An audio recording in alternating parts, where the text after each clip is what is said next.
hayaan nyo na. Hindi na siguro kailangan ng pangalan. Hindi rin naman to tungkol sa kung sino ako, kundi kung bakit ako nandito ngayon. Nagsusulat, nagkukuwento, naglalabas ng isang lihim na matagal ko nang kinikimkim. Hindi madali, pero sabi nga nila, minsan mas madaling magtapat sa mga taong hindi ka kilala. Mas madaling umamin sa kwento kesa sa totoong buhay. Bata pa lang kami, magkasama na kami halos sa lahat. Parehas kaming laking kalsada. Nagtatampisaw sa ulan, naglalakad, nang nakapaa sa init ng kalsada, kumakain ng tinapay na may mantika at asukal sa hapon. Siya yung tipo ng tao na kahit hindi mo sabihin, alam niya na kung anong kailangan mo. Parang automatic na kami sa isa't isa. Pero ewan ko ba kung bakit habang tumatagal, parang may mga tinginan na hindi mo maintindihan kung biro pa ba o may laman na. Lumipas ang mga taon, nagkahiwa-hiwalay kami ng landas. Kanya-kanyang buhay, kanya-kanyang pamilya. Pero kahit anong layo, kahit anong tagal, pag nagkita kami, parang bumabalik lahat. Hindi ko rin alam kung saan ako nagkulang o bakit parang kulang pa rin. Kahit kompleto, naman dapat ang buhay ko. Asawa, anak, bahay, trabaho. Pero alam mo yung feeling na parang araw-araw kang busog, pero gutom ka pa rin? Hindi gutom sa pagkain, hindi sa lambing. Sa yakap, sa hawak. Hindi kasi puso sa amin yung yakapin. Hindi. Don't yung saying, I love you. Basta may baon ka, okay na.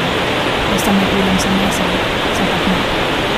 Pero habang tumatanda ka, marirealize mo hindi pala sapat ang sapat. Hinahanap mo rin yung haplos, yung titig na hindi lang basta titig. Hindi yung may kasamang gusto, kitang alaga. Doon ako nadulas. Isang gabi birthday ng isa naming kaibigan, nagkainuman kami.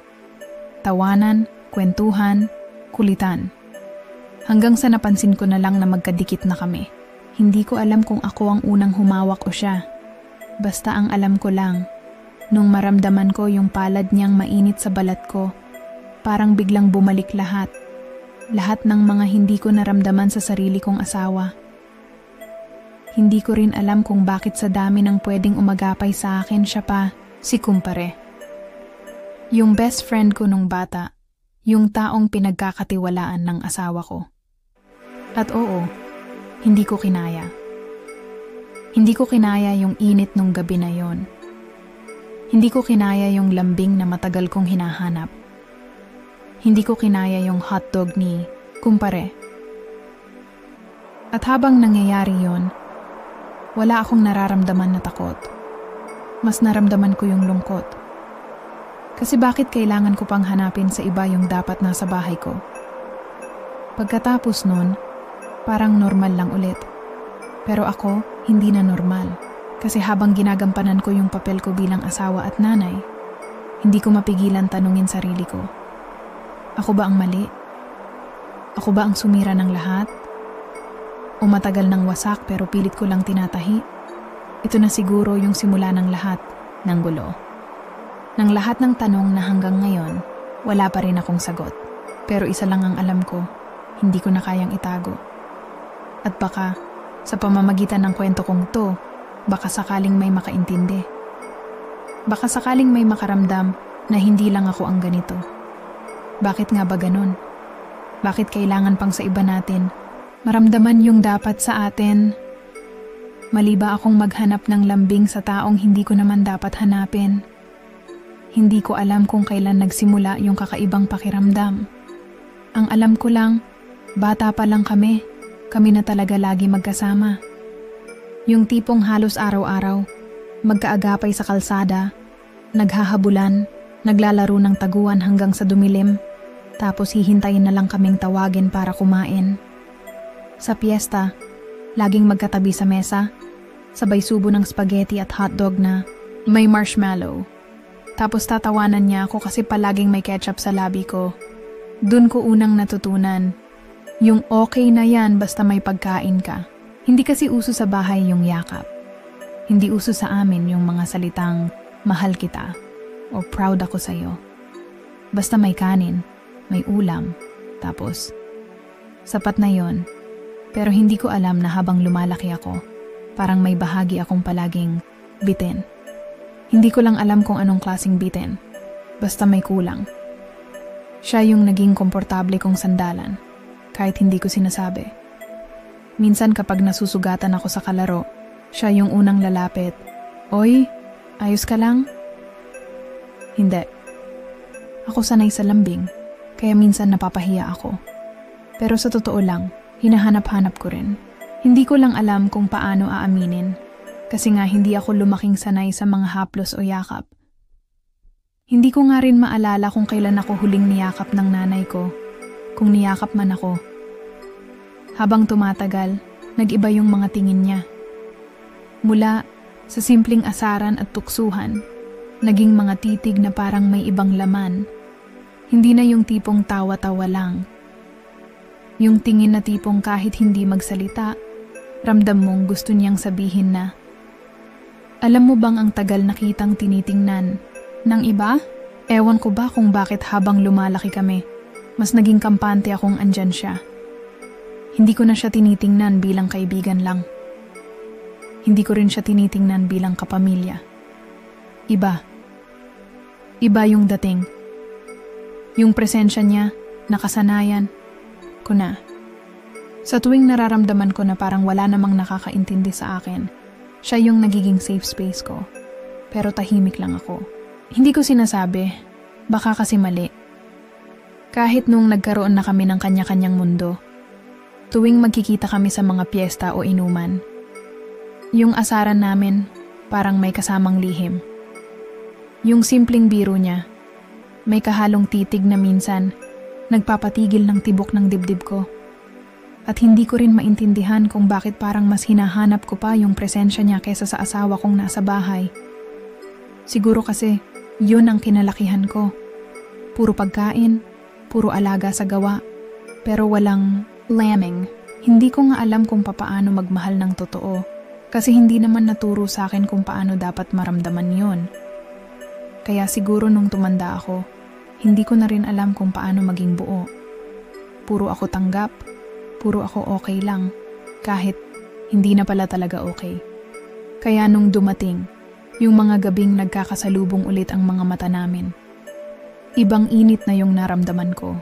Hindi na to yung init ng larong habulan sa kalsada. Iba na. Yung simpleng hawak sa braso ko, parang kuryenteng dumaloy sa buong katawan ko. Doon ko napagtanto, hindi na kami mga batang naglalaro ng taguan. Pero parang ako, natagpuan ko ang sarili kong nagtatago pa rin.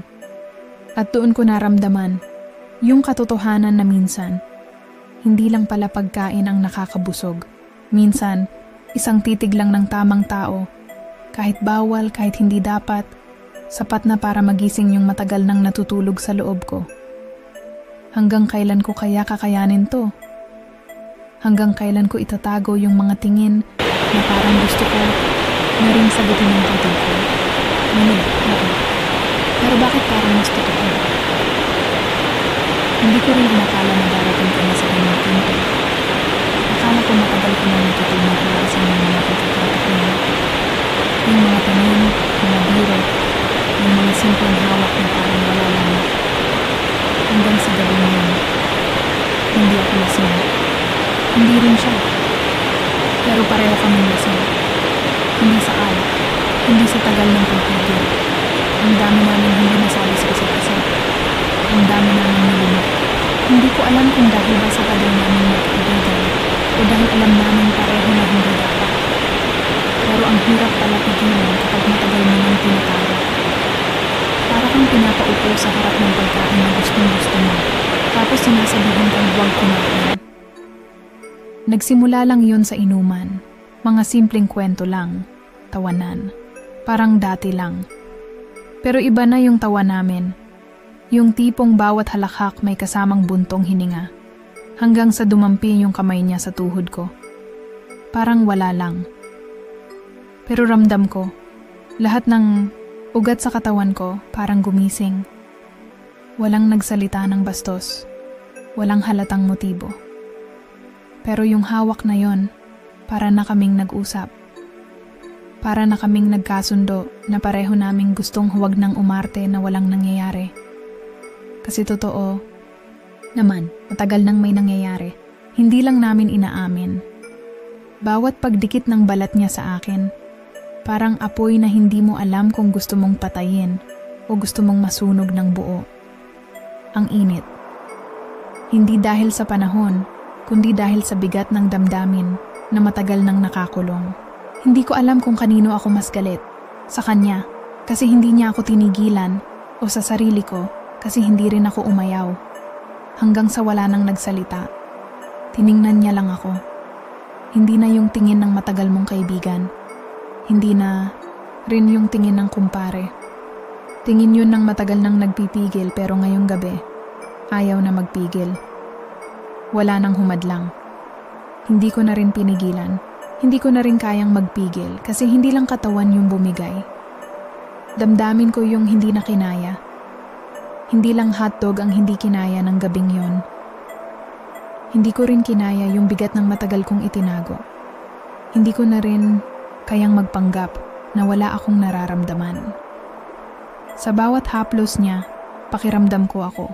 Yung batang matagal ng gutom. Hindi gutom sa pagkain, kundi gutom sa lambing. Gutom sa atensyon, gutom sa pag-aalaga na hindi ko naranasan nung lumalaki ako. At sa gabing yon, siya yung naging sagot sa lahat ng kulang ko. Hindi ako magsisinungaling. Masarap. Hindi lang sa katawan. Masarap kasi sa wakas, may isang tao na hindi nagbigay ng pagkain para lang mabusog ako. Siya yung nagbigay ng lambing na matagal kong hinahanap. Pero habang mainit ang katawan ko, alam kong mas susunugin ako ng konsensya ko kinabukasan. Kasi habang nilalasap ko, yung init na yon, nararamdaman ko na rin kung gaano kabigat ang magiging kabayaran. Tanong ko lang, mali ba talaga kung sa kanya ko lang naramdaman yung klase ng pag-aalaga na hindi ko nakuha kahit kailan?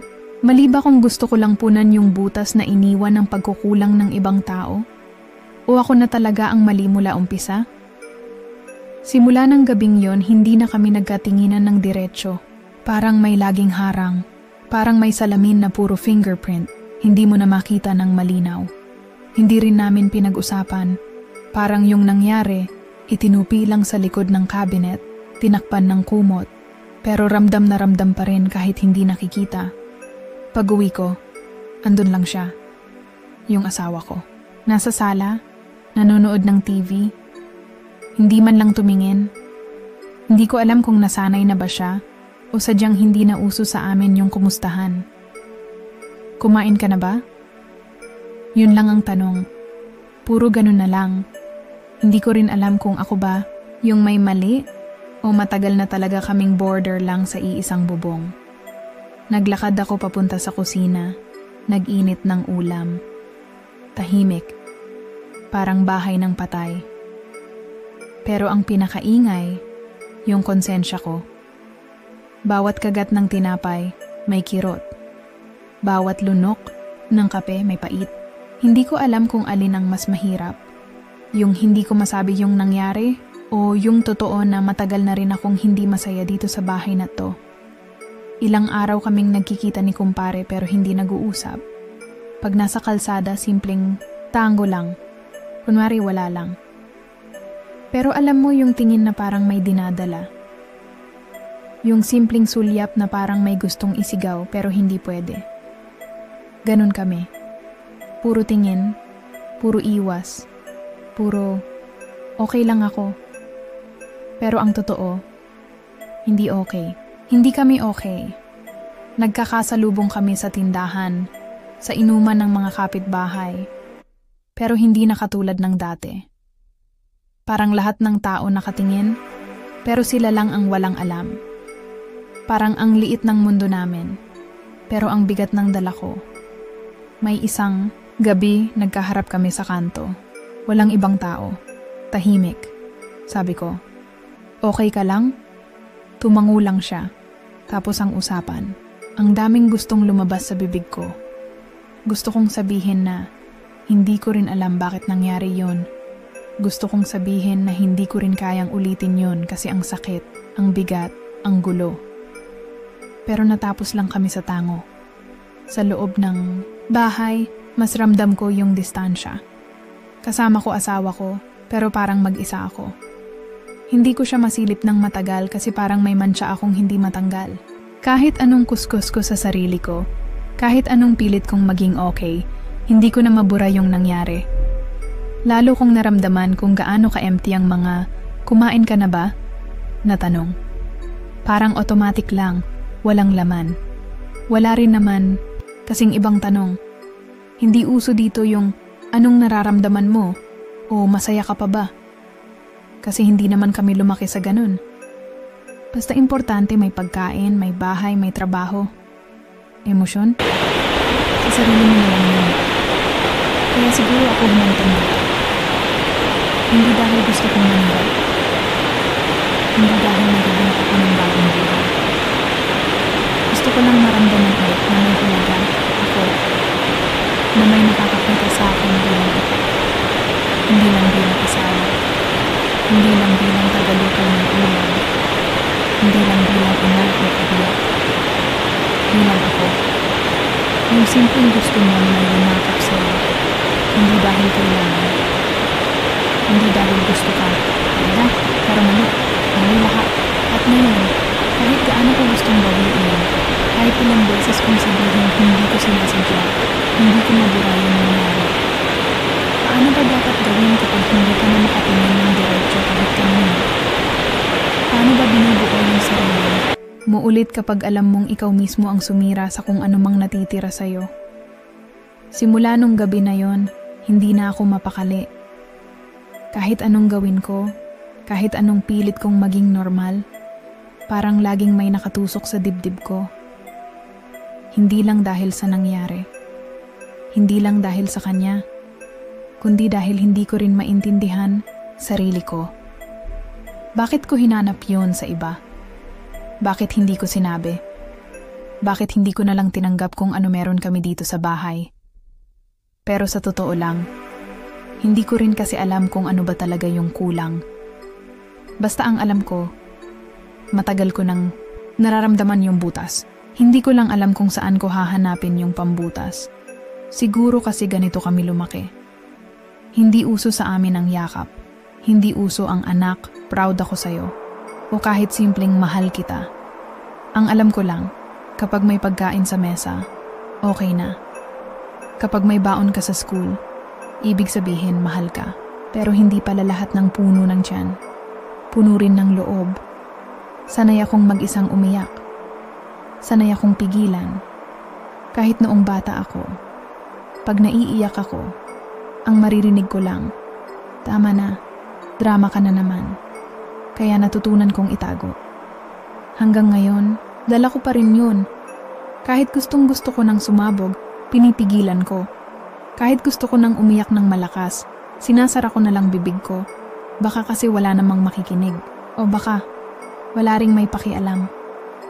Kaya nung dumating siya, si kumpare, parang nakahanap ako ng espasyo na hindi ko alam na hinahanap ko. Hindi lang dahil may alak, hindi lang dahil andun siya, kundi dahil sa kanya ko naramdaman na parang pwedeng akong maging totoo. Parang pwede akong maging mahina. Parang may isang tao na hindi titingin sa akin bilang tagaluto, taga-asikaso ng anak, asawa ng kung sino. Kundi ako lang. Ako lang. Pero mali. Kasi katawan lang yung nagtagpo. Yung puso, gutom pa rin. Hindi pala sapat yung init ng katawan para punan yung lamig sa loob ko. Akala ko kapag nahanap ko yung lambing sa iba, mapupunan na yung kulang sa akin. Pero mas lalo akong napuno ng tanong. Bakit ako ganito? Bakit hindi ko kayang ipakita na mahina rin ako?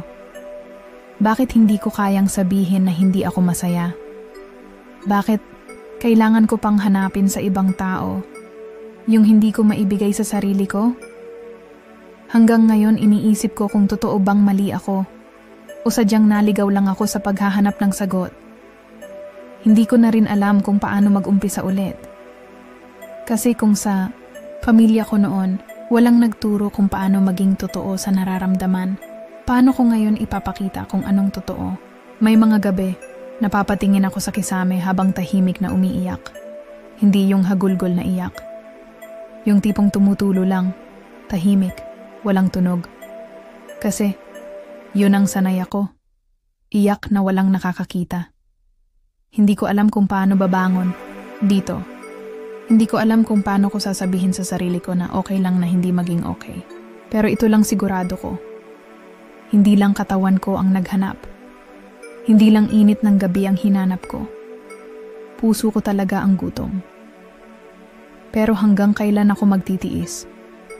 Hanggang kailan ko kakayanin na ako lang ang nakakaalam ng bigat na to? Simula, nung gabing yon, pilit kong ibinalik lahat sa dati. Gumigising ako ng maaga, nagluluto ng almusal, inaayos ang mga damit ng asawa ko.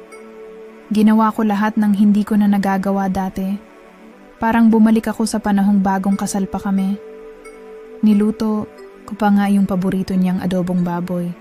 Yung tipong malambot, halos matunaw na sa bibig. Pero habang pinapakuluan ko yung karne, parang ako rin, yung unti-unting niluluto sa sarili kong konsensya.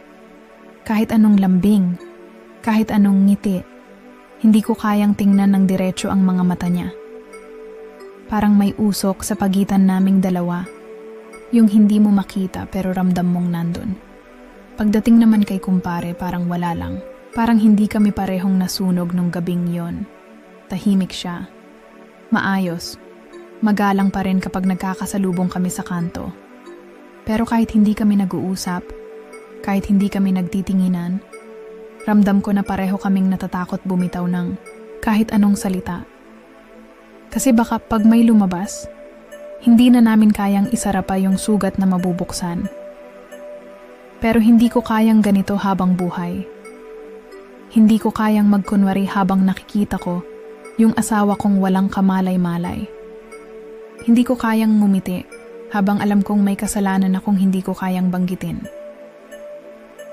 Isang hapon, dumaan si Ate Liza, panganay naming magkakapatid.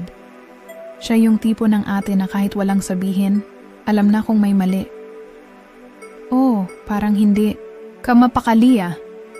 Sabi niya habang sumasandok ng sopas na niluto ko. May problema ba? Umiling lang ako. Wala. Pagod lang siguro. Pero ang totoo, hindi pagod ang nararamdaman ko, kundi bigat. Bigat ng konsensya, bigat ng panghihinayang, bigat ng hindi ko masabi. Hindi ka marunong magsinungaling, bulong niya. Bata ka pa lang, ganyan ka na. Laging tahimik pag may tinatago. Napayo ko na lang ako. Hindi ko alam kung papaano ko sisimulan. Hindi ko alam kung paano ko ipapaliwanag na ang lahat ng ginagawa ko ngayon, hindi dahil gusto kong bumawi, kundi dahil gusto kong humingi ng tawad, kahit hindi ko pa kayang sabihin ng diretso. Gabi na nang umuwi ang asawa ko. Dumaan siya sa likod ng kusina, niyakap ako mula sa likod. Ang bango ng niluto nila, bulong niya. Gusto kong umiyak, gusto kong umamin, pero ang lumabas lang sa bibig ko, kumain ka na. Paulit-ulit. Kumain ka na. Okay ka lang. Nandito lang ako. Pero wala akong nasabi kung bakit bigla akong naging ganito. Ang hirap magsalita kapag alam mo baka yun. Sasabihin mo, yun na rin ang naging dahilan para tuluyang masira lahat. Sa bawat sandali, unti-unti akong nauupos.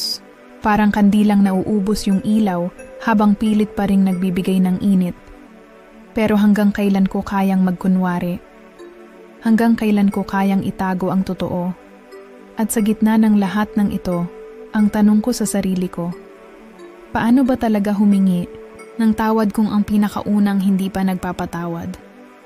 Hindi ko akalaing ganun pala kabilis masira ang lahat.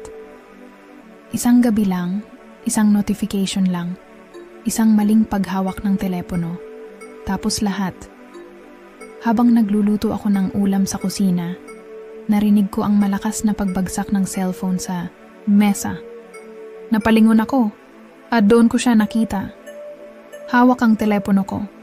Nanlalaki ang mata. Nanginginig ang panga. Ano to? Basag ang boses niya. Hindi sigaw, hindi galit. Mas masakit. Yung tipong hindi mo alam kung saan mo kukunin ang lakas para huminga. Anong ibig sabihin ng mga to? Mga chat namin ni kumpare. Hindi ko na na-delete lahat. Mga simpleng kamustahan. Pero yung mga kamusta na may bigat, may lihim, may kasalanan. Mga simpleng reply na may kasamang init. May kasamang alaala nung gabing hindi dapat nangyari. Hindi ko alam kung uunahin ko ang paliwanag o ang pag-iyak. Hindi ko alam kung paano sisimulan kasi kahit ako, hindi ko rin maintindihan kung bakit ako umabot dito. Sabihin mo, mahina niyang sabi. Sabihin mo na. Totoo ba to? Kay kumpare pa talaga? Para akong batang nahuling nagnakaw. Hindi ko na napigilang umiyak. Oo. Mahina. Halos hindi marinig. Pero ramdam na ramdam ko ang bigat ng salitang iyon. Hindi ko sinasadya. Hindi ko ginusto. Hindi ko rin alam kung paano nangyari. Hindi mo alam? Sumabog na siya. Hindi mo alam? Parang gusto kong mawala. Parang gusto kong humiwalay sa sarili ko. Pero hindi ko na kayang itago lahat. Hindi na ako pwedeng magtago sa mga okay lang ako at kumain ka na. Hindi ko alam paano magmahal ng buo kasi napahagulgol ako. Kasi hindi ko yun naramdaman growing up. Lahat ng pagmamahal laging kulang. Laging parang may hinahanap ako na hindi ko maipaliwanag. Kahit sa'yo. Kahit alam kong mahal mo ako. Parang laging may puwang. Tahimik siya. Galit. Saktan mo na ako ng sampal. Sigawan mo. Lahat. Tatanggapin ko. Pero yung tingin niyang parang hindi niya ako kilala. Yun yung pumatay. Sa akin. Hindi ko kasi alam paano magmahal ng buo. Kasi wala namang nagturo sa akin. Puro ako tanong. Puro ako takbo. Puro ako takas. Lumapit siya. Pero hindi para yakapin. Hindi rin para saktan.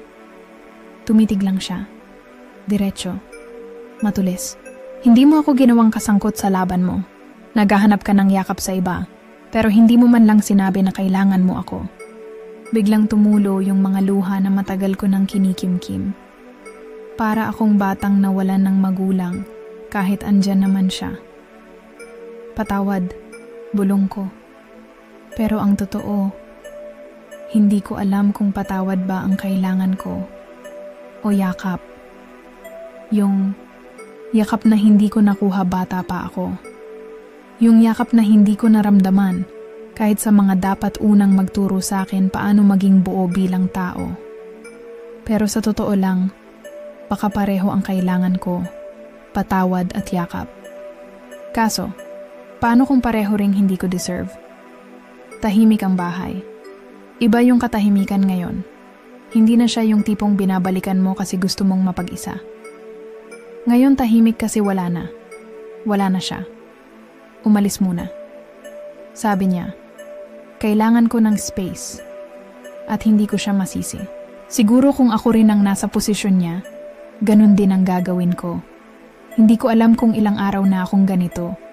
Nagigising na parang laging may kulang.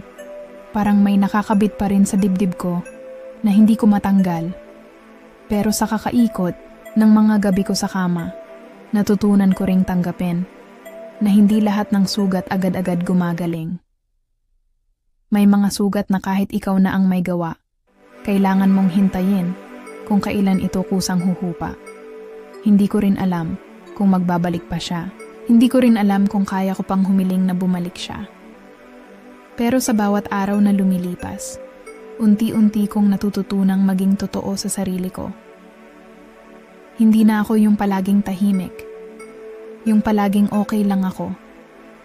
Kahit basag na sa loob. Ngayon kapag masakit, sinasabi ko. Kapag hindi ko kaya, umaamin ako. At oo, natuto na rin akong umiyak. Hindi na palihim, hindi na pigil, hindi na itinatago sa likod ng ngiti. Minsan nga, naiisip ko, sana noon ko pa ito natutunan. Sana noon ko pa sinabi kung anong kailangan ko.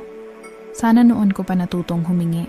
Hindi lang ng pagkain o ng pera, kundi ng yakap, ng lambing, ng atensyon. Pero hindi ganun ang kinalakihan ko. Hindi ganun pinalaki ang marami sa atin. Alam mo, DJ, minsan naiisip ko rin, bakit nga ba ganun tayo pinalaki? Kumpleto ang pagkain, may bagong damit, may laruan, pero kulang sa lambing. Bakit parang mas madali para sa kanila na sabihan tayong mag-aral ka ng mabuti, pero hindi nila masabi ng diretso na, mahal kita anak. Siguro kung natutunan ko ng maaga kung paano maging totoo, hindi na sana umabot dito. Hindi ko na sana hinanap yun sa iba. Hindi ko na sana sinira yung mga bagay na hindi ko naman kayang buuin ulit. Pero ngayon, kahit sira, kahit durog, at kahit hindi ko alam kung babalik pa siya, natutunan ko ng mahalin ang sarili ko kahit konti. Natutunan ko ng hindi itago ang luha ko. Natutunan ko ng hindi ikahiya na minsan. Kailangan ko rin ng yakap. Kaya ngayon, ikaw DJ, tanong ko, kailangan ba talagang masaktan muna bago matutong magsabi ng totoo? Malibang humingi ng yakap? Kung buong buhay mo puro baon lang ang natanggap mo, hindi ko alam ang sagot. Pero ang alam ko, kahit tapos na ang bagyo, ako na, yung hindi na papayag na mabuhay ulit sa katahimikang puro tago. Kahit mag-isa, kahit sugatan, kahit hindi buo, totoo na